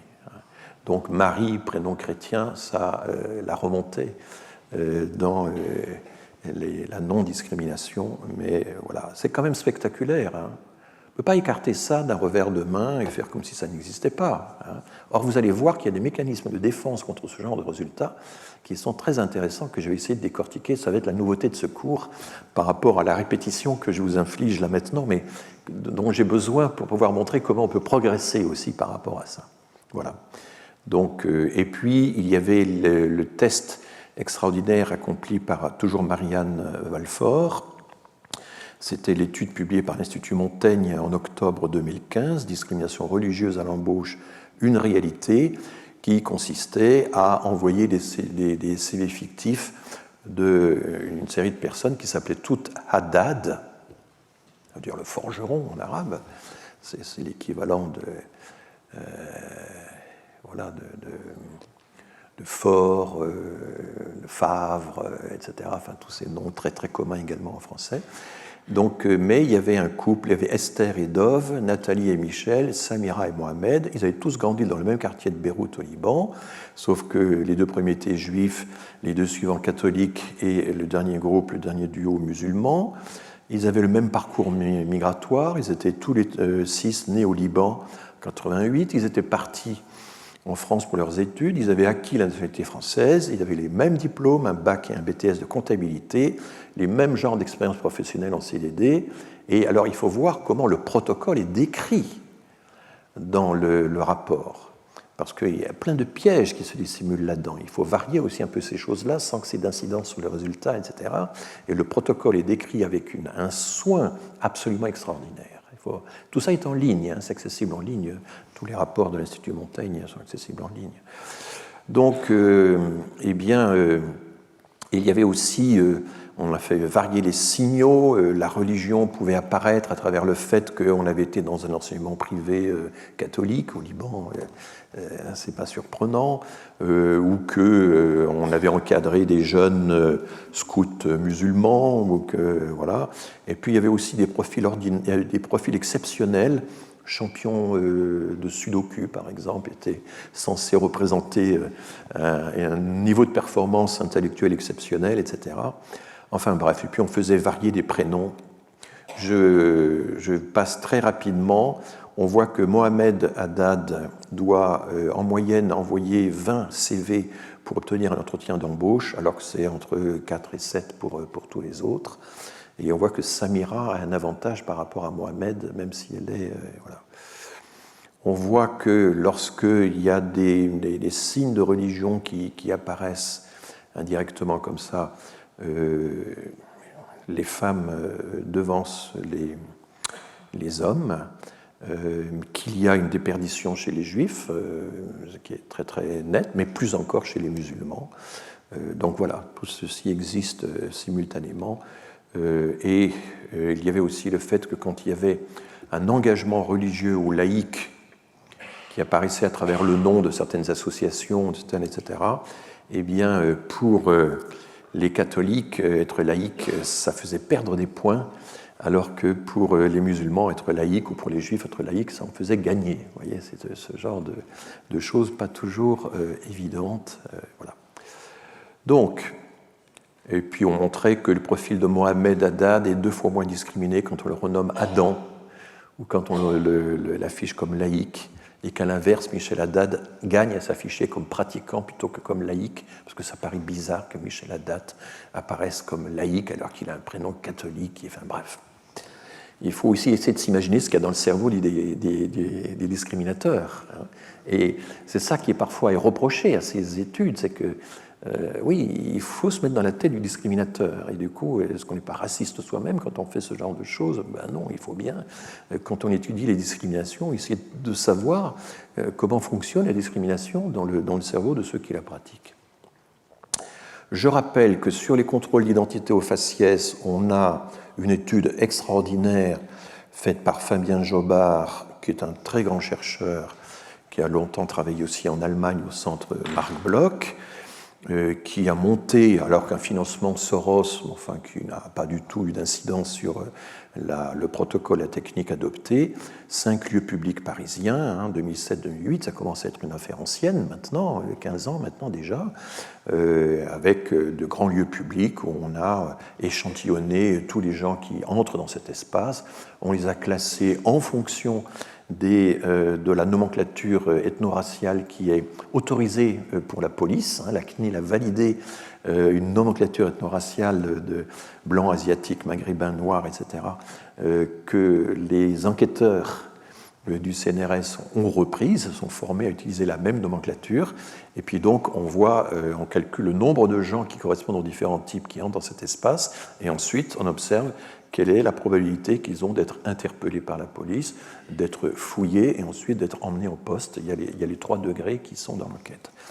Et donc, il y en a 4 même. Il y a la palpation de sécurité qui se glisse dans la... Voilà. Et donc, les résultats étaient absolument saisissants. Sur 37 326 passants, et à 524 contrôles ont été observés. Une personne sur 176, c'est pas négligeable, hein. Mais pour les Noirs, c'est 1 sur 45, pour les Maghrébins, c'est 1 sur 58. C'est vraiment une surreprésentation très forte. Et les enquêteurs avaient bien fait attention à égaliser aussi certaines conditions. Si on porte un sac à la gare du Nord, ça peut être un objet suspect que les policiers seraient légitimes à vouloir fouiller, par exemple. Et puis, il y avait également une distinction entre être en tenue de ville ou être en tenue de sport, en tenue de jeune ou pas. Et donc, même quand on contrôlait tout ceci, à tenue égale, à port du sac égal, etc., les probabilités d'être interpellé variaient considérablement selon l'apparence physique. Voilà. Et c'est de là que naît l'idée du privilège blanc, qui a beaucoup choqué. Je me suis toujours demandé pourquoi. Enfin, moi, j'ai vécu pendant longtemps dans une banlieue nord de Paris. J'étais au terminus de la ligne, et au terminus de la ligne, il y avait des policiers avec des chiens qui attendaient et qui chopaient les gens en haut de l'escalator. C'était une situation... j'ai jamais été contrôlé, alors que les gens qui étaient contrôlés systématiquement avaient un autre faciès que le mien. Donc oui, j'avais un privilège, le privilège... Voilà. Et il y a des auteurs américains intéressants qui disent, mais être blanc, c'est ne même pas devoir y penser. Voilà. Quand on est blanc, on n'est pas obligé d'y penser. Alors que quelqu'un qui est noir et qui raconte sa vie, sans cesse, voilà, on pense, il doit y penser, il doit y réfléchir, il en mesure les effets. Donc la notion de privilège blanc qui a beaucoup choqué, elle est en fait pratique, elle est très concrète, elle se mesure. Ce n'est pas quelque chose qui sort d'un cerveau fêlé de chercheurs militants ou quelque chose comme ça. Il y a des études qui ont été faites également de façon extrêmement précise qui comparent les pratiques de la police en France et en Allemagne. C'est un peu plus compliqué parce que l'Allemagne, Berlin, a une police extrêmement entraînée, très attentive à la prévention, qui cultive les liens avec les différentes communautés, etc. Mais ça peut être très différent dans une autre ville ou dans un autre land. Là, c'est la police de Berlin. Et c'est le jour et la nuit avec le système parisien qui est très centré sur la politique du chiffre aussi. Il y a ça. Voilà. Alors maintenant, voilà la nouveauté pendant la demi-heure qui nous reste. Un mécanisme de défense qui est par exemple pratiqué par Pierre-André Taguieff dans un livre qui s'appelle, les titres de Taguieff sont toujours extraordinairement polémiques, L'antiracisme devenu fou. Parce que c'est un système pratiqué par Taguieff, c'est que ses adversaires ont perdu la raison, sont nécessairement fous ou idiots. Enfin, c'est vraiment très frappant. Et il cite Marianne Valfort, par exemple, les testings que j'ai évoqués tout à l'heure. Il cite quelques auteurs qui ont le malheur d'évoquer les résultats de Marianne Valfort. Et il ne connaît rien à la question proprement statistique. Il consulte, il y a une communication personnelle qui est évoquée à un moment, un jeune démographe qui lui explique qu'il existe une discrimination probabiliste ou statistique. Alors, de quoi est-il question ? Dans les années 50-70, des économistes très renommés, Gary Becker, Edmund Phelps et Kenneth Arrow. Je vous signale qu'ils ont tous les trois le prix Nobel.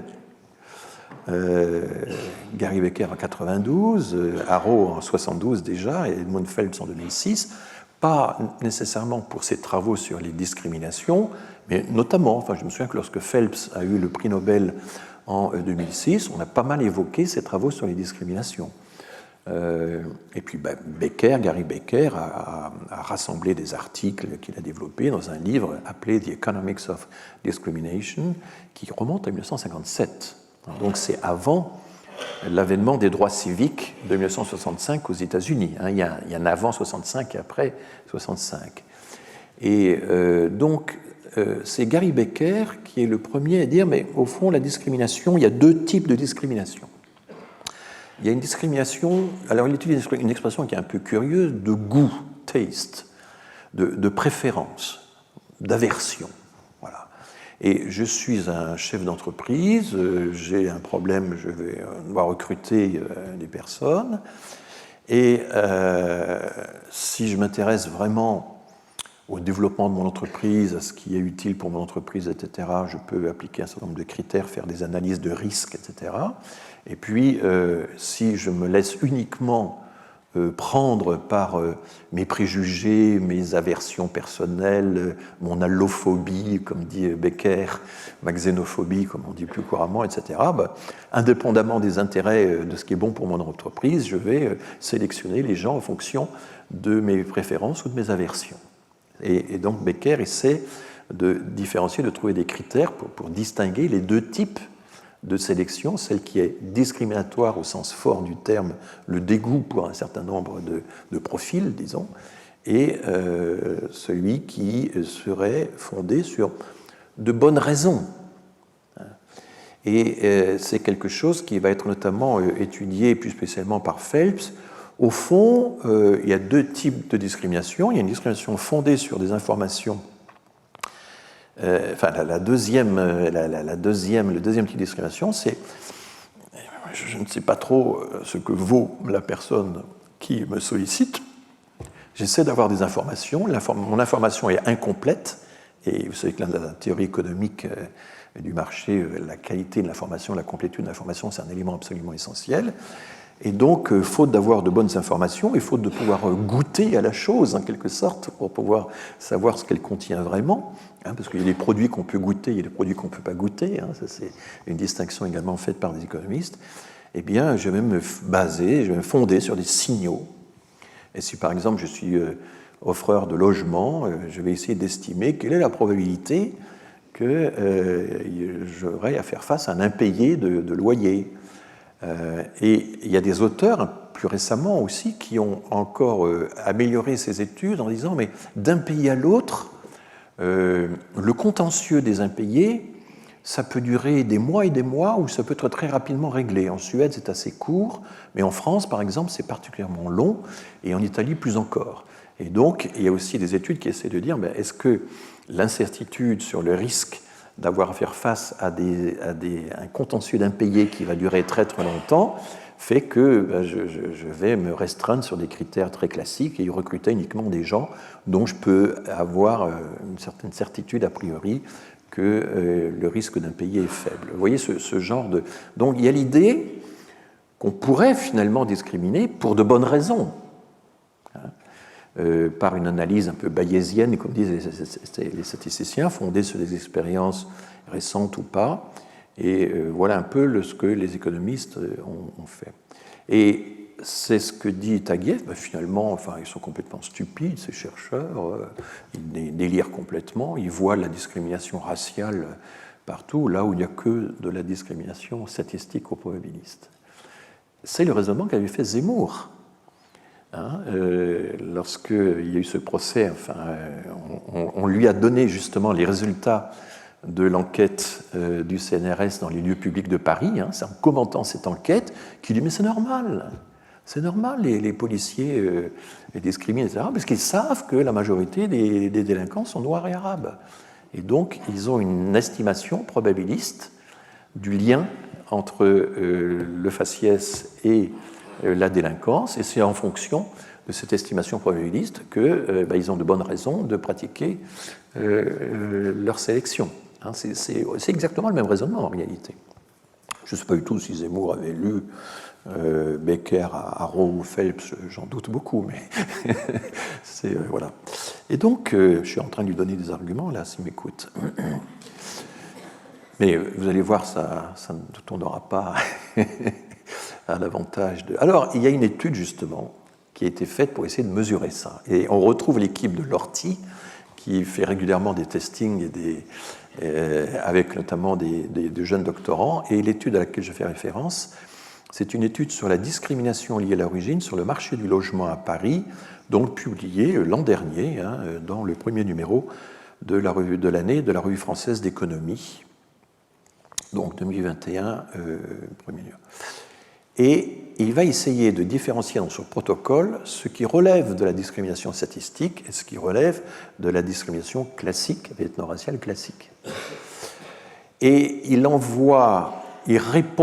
son équipe répond à 504 annonces immobilières, qui sont des annonces réelles. Ces annonces viennent de particuliers, pour moitié à peu près, et pour d'agences.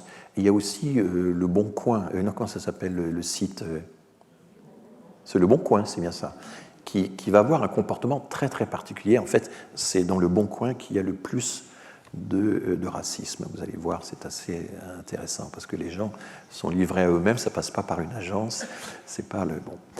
Donc, il varie les types d'annonces auxquelles ils décident de répondre, et à chacune de ces 504 annonces, ils répondent par un quatuor, un carteron de messages de réponses fictives qui disent ben voilà, oui, je suis très intéressé, comment on fait pour visiter l'appartement? Alors les formules varient, hein, mais c'est toujours la même chose.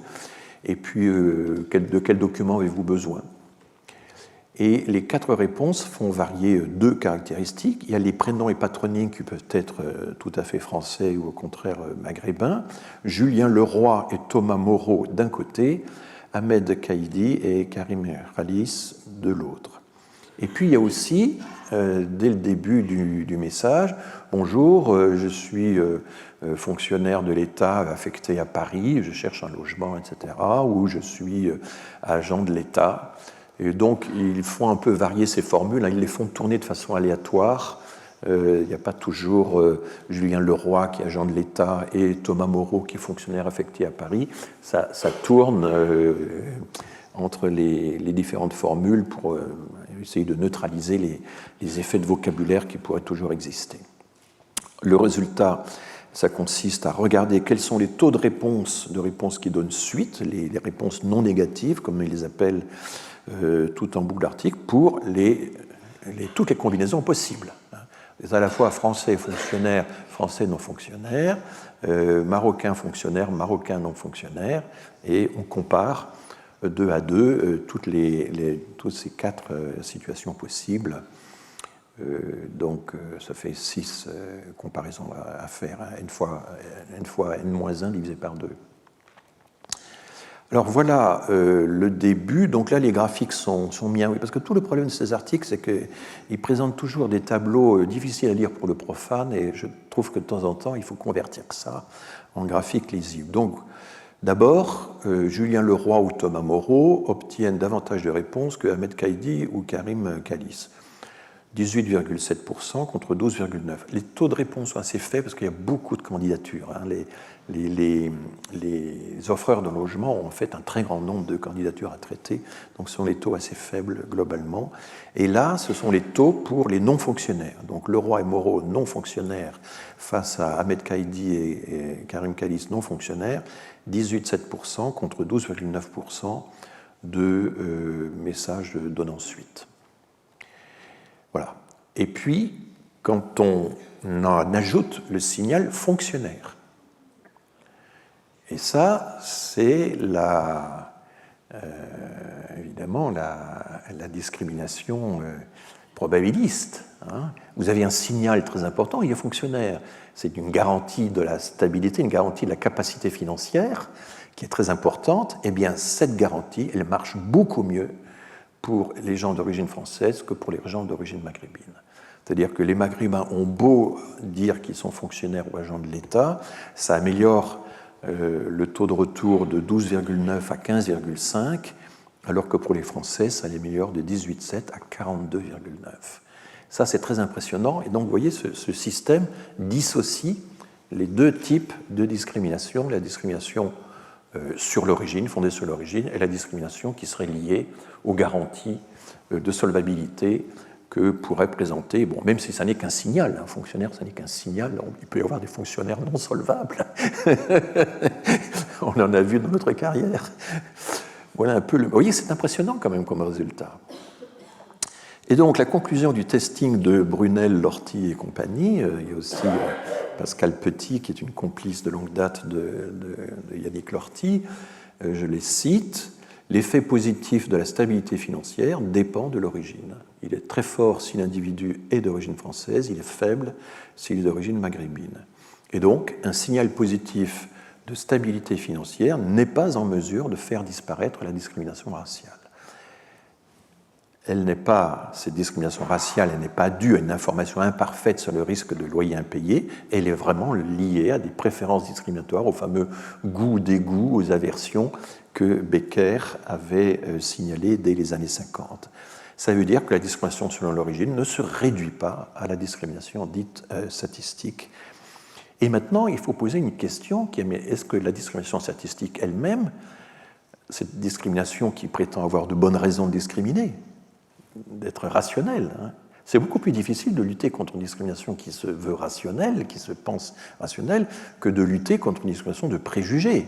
Et ça, c'est un peu le problème qui se pose pour SOS Racisme. SOS Racisme a une doctrine, c'est que c'est les préjugés, c'est les stéréotypes, c'est les idées ancrées dès l'enfance qui expliquent la discrimination. Il suffirait, et ils le font, hein, d'aller dans les écoles pour expliquer que c'est pas bien, etc., et qu'il faut changer de regard, etc. Mais non, il y a une partie de la discrimination qui prétend reposer sur de bonnes raisons, être rationnelle. Et ça, c'est beaucoup plus difficile d'éradiquer une discrimination qui se croit rationnelle qu'une discrimination qui serait uniquement fondée sur des préjugés. Donc vous voyez que là, il y a des incidences très directes aussi sur les programmes d'éradication, si on peut parler comme ça, ou de lutte en tout cas, contre les discriminations.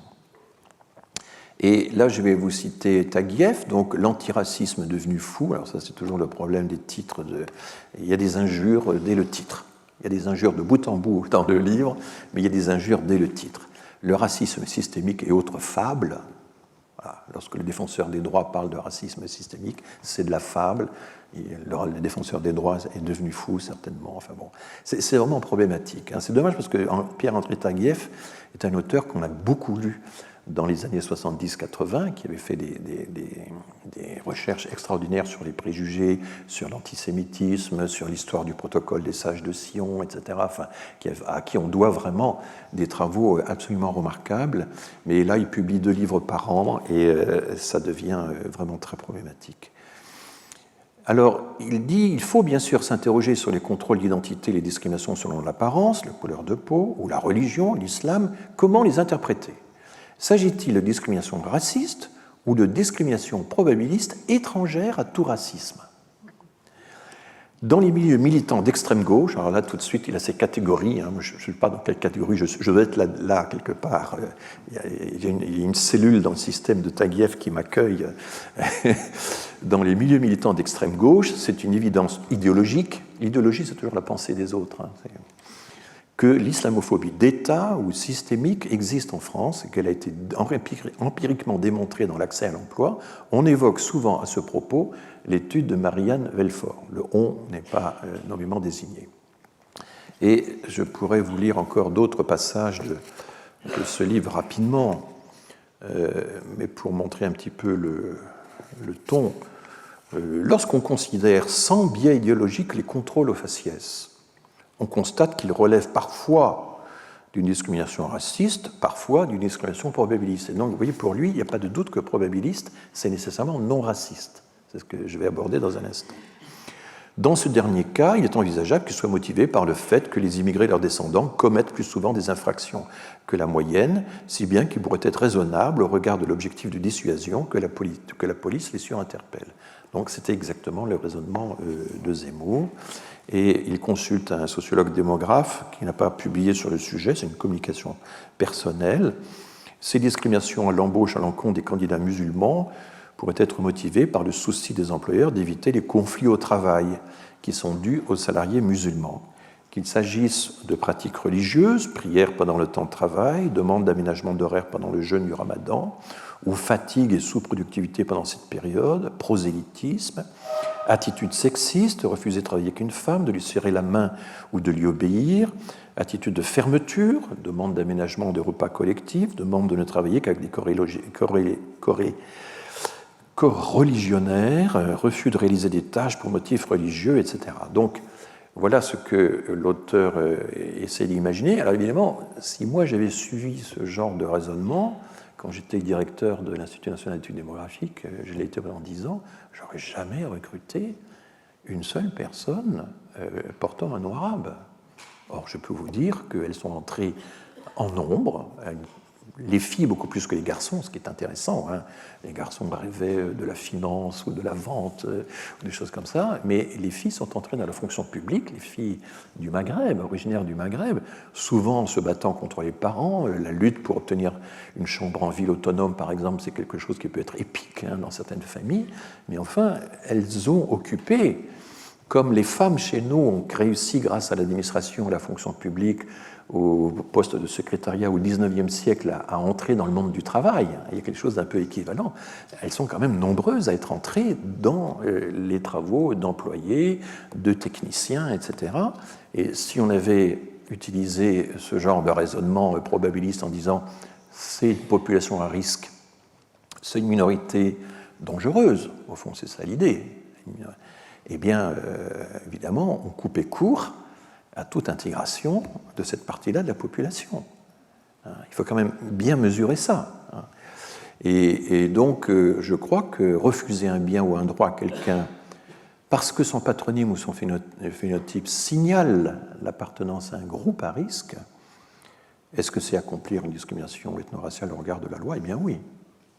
Ça fait partie en réalité même de la définition de la discrimination. Vous ne pouvez pas dire que la discrimination statistique ou probabiliste ne serait pas raciste si elle a pour principe de dire vous appartenez à tel ou tel groupe de telle origine, donc vous êtes, vous voyez, puis d'assigner à l'individu un risque ou une probabilité qui caractériserait, n'est-ce pas, l'ensemble du groupe. Voilà. Et donc récuser un candidat qui a le diplôme requis, qui a les compétences requises, qui a les garanties financières requises, tout ça parce qu'il appartient à un groupe, à un problème, c'est bel et bien discriminé. Et donc toute la jurisprudence européenne qui lutte contre les discriminations nous dit et redit cela. Enfin, vous ne pouvez pas, au prétexte qu'il y a un raisonnement probabiliste, dire que c'est rationnel et donc légitime. Et parce qu'à ce moment-là, évidemment, on voit bien les conséquences. Donc là, le raisonnement que j'ai, c'est un raisonnement qui est conséquentialiste, hein, au sens de benthamien, au sens des éthiques. Quand on voit, enfin, si cette attitude-là était autorisée, était légitimée, à ce moment-là, eh bien, effectivement, on séparerait les populations. Hein. On peut les accuser de séparatisme, mais si c'est nous qui, par nos pratiques d'exclusion, pratiquons le séparatisme, alors le séparatisme est nôtre et pas leur. Vous voyez un peu la question qui se pose là dans cette... Voilà. Alors, j'ai encore 10 minutes pour aborder une question d'actualité tout à fait intéressante. Et j'en ai parlé un petit peu la semaine, enfin, avant les vacances, dans la précédente séance. C'est tous ces diagnostics qui ont été faits, notamment, vous vous souvenez peut-être, si vous étiez là, dans le débat sans vote du 6 décembre 2022, une série de ministres de l'Intérieur, du Travail, de la Justice, ont dénoncé le fait qu'une partie des personnes qui étaient en situation régulière perdaient leur titre parce que le renouvellement des titres de séjour n'était pas assuré par les préfectures, faute de moyens, faute de réponse dans les délais requis. Et donc, je vous avais cité, on revient sur quelques-uns de ces textes, cité,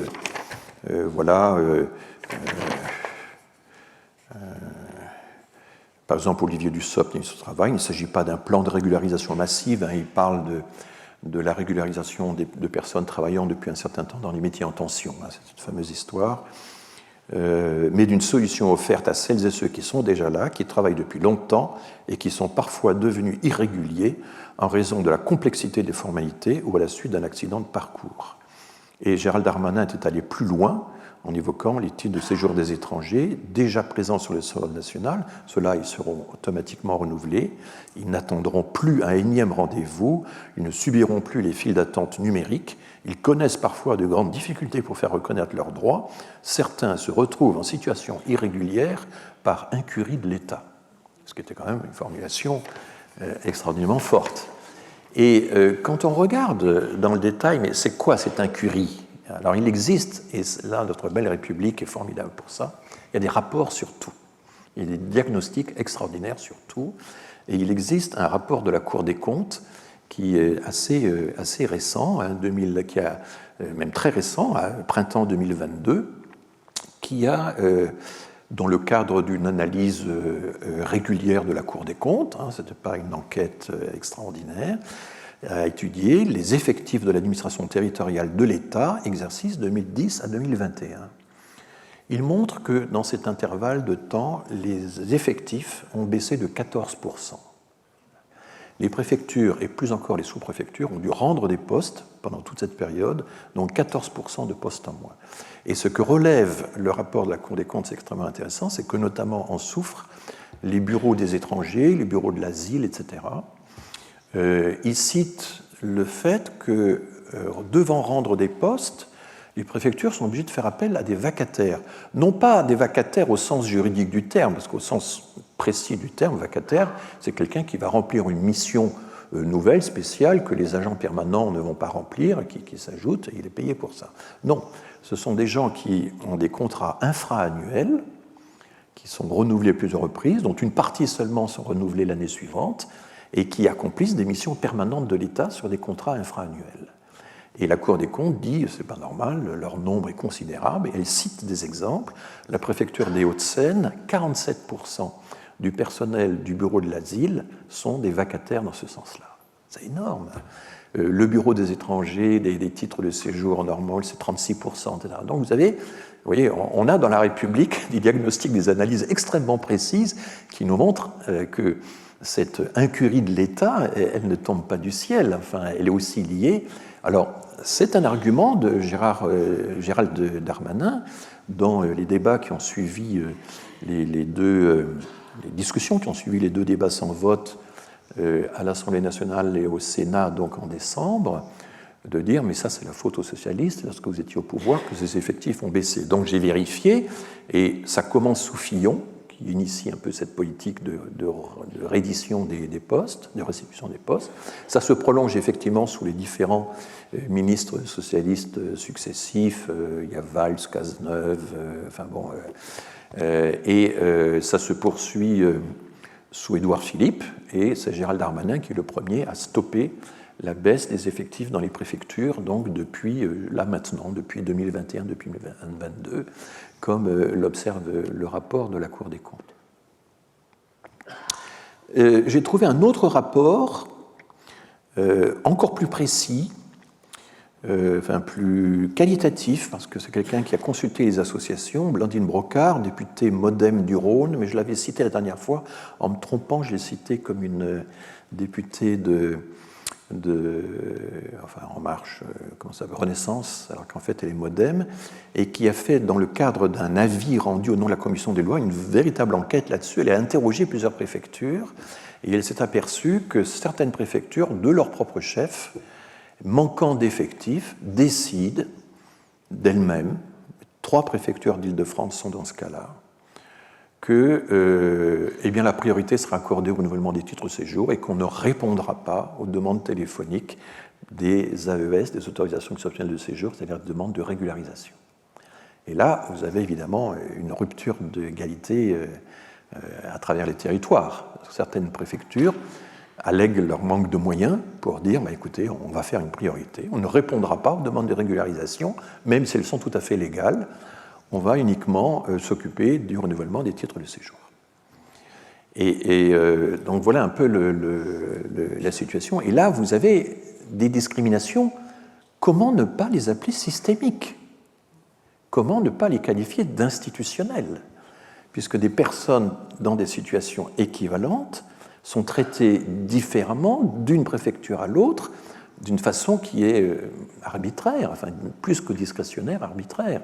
Et voilà encore un exemple très fort de discrimination totalement systémique. Enfin, je suis désolé, ça existe. Et non seulement ça existe, mais c'est reconnu par les ministres en question, et c'est reconnu par des rapports de la Commission des lois de l'Assemblée nationale, par des rapports de la Cour des comptes. Enfin, on n'est pas dans des rêves de militants gauchistes. Alors, une des questions qui va se poser pour la loi qui sera donc examinée au mois de mars, et vous voyez qu'une fois de plus, je termine sur des questions d'actualité, c'est que par ailleurs, les personnes qui pourraient, si la droite ne refuse pas cette solution, les personnes qui pourraient recevoir un titre de séjour parce qu'ils travaillent depuis un certain nombre d'années, qui vivent depuis un certain nombre d'années, etc., dans les secteurs en tension, il est prévu dans le projet de loi des clauses de privation de nouveau de ces titres. C'est-à-dire que si vous travaillez dans un métier en tension, mais que ce métier se détend, si j'ose dire, qu'il n'est plus un métier en tension, à ce moment-là, et ça a été évoqué oralement à France Info par Gérald Darmanin, mais ça ne figure pas dans le projet de loi, à ce moment-là, ils pourraient perdre leur titre. Ou bien, si vous perdez votre emploi ou que l'entreprise ferme, cette régularisation du titre de séjour, qui avait été obtenue dans un métier en tension, ne serait plus valable. Là, évidemment, c'est problématique, parce que la régularisation, par définition, c'est quand même une certaine stabilisation des situations. On ne peut pas, d'un côté, décrire, ce qui est également le cas d'autres interventions des ministres, la grande vulnérabilité injuste des personnes qui vivent en attente de régularisation alors qu'elles travaillent depuis longtemps, etc. Et puis, d'un autre côté, les soumettre à un régime qui risque, parce que dans des zones, dans des secteurs où l'emploi est très volatile, qui risque de les priver de leur titre très aisément, ou parce que l'indicateur de tension n'est plus le bon, ou parce qu'elles perdent leur emploi. L'État ne peut pas se permettre de donner de la main droite et retirer de la main gauche en permanence. Il faut à un certain moment, si on veut vraiment sérieusement régulariser une partie des personnes dans l'idée qu'elles le méritent ou que c'est économiquement utile, ça c'est l'argumentation, mais qu'au moins il y ait une certaine stabilité dans le résultat final de ce système. Alors ça va dépendre des décrets en Conseil d'État, ça dépend d'abord des débats qui vont être faits. Je suis assez inquiet, je dois dire, parce que j'ai été très frappé, je terminerai là-dessus, par une formule d'Éric Ciotti, donc nouvellement élu président LR, qui dit « mais on agite le chiffon rouge des régularisations sur métiers en tension. Si vous continuez d'afficher ce chiffon rouge, ne comptez pas sur nous pour voter la loi. » Et j'ai trouvé cette formule étrange, parce que le chiffon rouge, c'est une formule critique pour dénoncer chez autrui une attitude de fermeture totale, une attitude pavlovienne, enfin, voilà, irrationnelle en quelque sorte. Et il se l'attribuait à lui-même. Ce qui était très étrange, enfin, de dire je suis sensible au chiffon rouge 2. Enfin, non, on ajoute, on qualifie de chiffon rouge une mesure qui suscite une réaction viscérale de la part de l'autre, mais on ne s'attribue pas à soi-même une réaction viscérale, pavlovienne, comme argument rationnel dans un débat. Enfin, voilà. Mais je pêche sans doute par excès de rationalisme. Voilà, merci beaucoup.